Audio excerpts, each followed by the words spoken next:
Hey, hello leaders. This is Paul Grau Jr. and welcome back to Run to Your Leadership Challenges. So today I want to talk about something that I was thinking about a while back, and it's basically, we're talking about the characteristics of a high-performing leader here. And one thing about a high-performing leader is they are open to change. They are open to receiving feedback from people, constructive feedback. And they don't take it personal. They can sit there, they can hear people out, and they can take it with a grain of salt and just kind of learn from that feedback and try to improve. Now, this goes with the saying that I might have talked about a while back, but it says you can't change what you don't understand. And when you think about that, when people give us feedback, man, they are doing us a favor because they are allowing us to possibly see a blind spot that we may have. And we all have blind spots. It's just things that other people see in us or about us that we don't necessarily see. Have you ever had somebody come up and say, man, you do this when you're talking, and you're like, no, I don't. And then 3 or 4 other people around are like, yeah, you do, and so it's obvious to other people, but it's not so obvious to us because it's just a part of our subconscious that does things without us even knowing sometimes. So, but just think about that statement. You can't change what you don't understand. And this is why I always preach that the best leadership tip that I could give anybody is work on self-awareness. Work on getting to know yourself inside, outside, upside down, around, opposite, backwards, reverse. Get to know yourself, because we may think that we're very self-aware, but when it comes right down to it and other people share things with us that they might know about us, our eyes can be opened quite widely. Or quite widely? I don't know what the word is there. But anyway, our eyes are opened, and sometimes we kind of blow it off. We kind of say, you know what, that's not me. But sometimes if you really think about it, you can say, hey, you know what, they're doing me a favor by telling me that, and I'm going to be better for trying to work through this and figure it out and grow. And that's what leadership growth is all about. That's what growth is all about, period. Even if it's not leadership growth. You want to continually work on your team members to show them things that they might not know about themselves. But it all starts with you. We can make a choice to be self-aware and to try to become more self-aware all the time. Or we can just try to blow it off and say, you know what, we know everything about everything, and that's all there is to it. And you're going to listen to me, and, it's my way or the highway. And believe me, I have seen a lot of people do it that way. I've seen a lot of people with that attitude.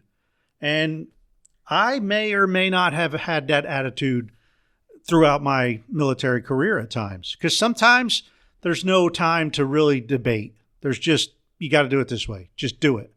And, but I would like to think that over the years, I became more and more self-aware. And, right about the time that I was retiring or transitioning out of the Air Force was probably when I was doing my best leading.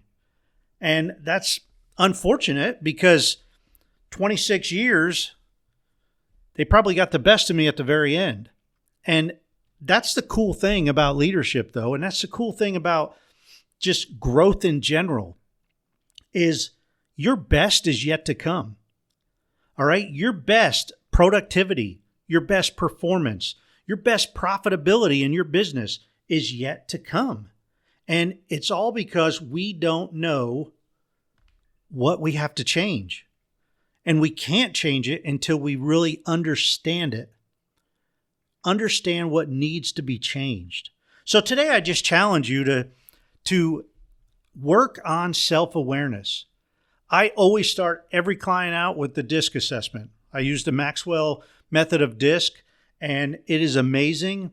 I swear by this up and down, but it's not, that's my preference, the disc. All right. And there's many styles of the disc as well. I love the People Keys disc is where Maxwell gets his discs from. But I like that disc assessment. It's what I'm used to. It's what I can really understand and break down and tell you about your leadership style, your communication style, how you communicate with others, what type of conflict that you have amongst other people around you, what their personalities are and what their strengths and weaknesses and communication styles are. I can tell you all about this yourself by just reading through your DISC report. Now, I'm not saying you have to take the DISC. You could do the same thing with Strengths Finders. I've used that too.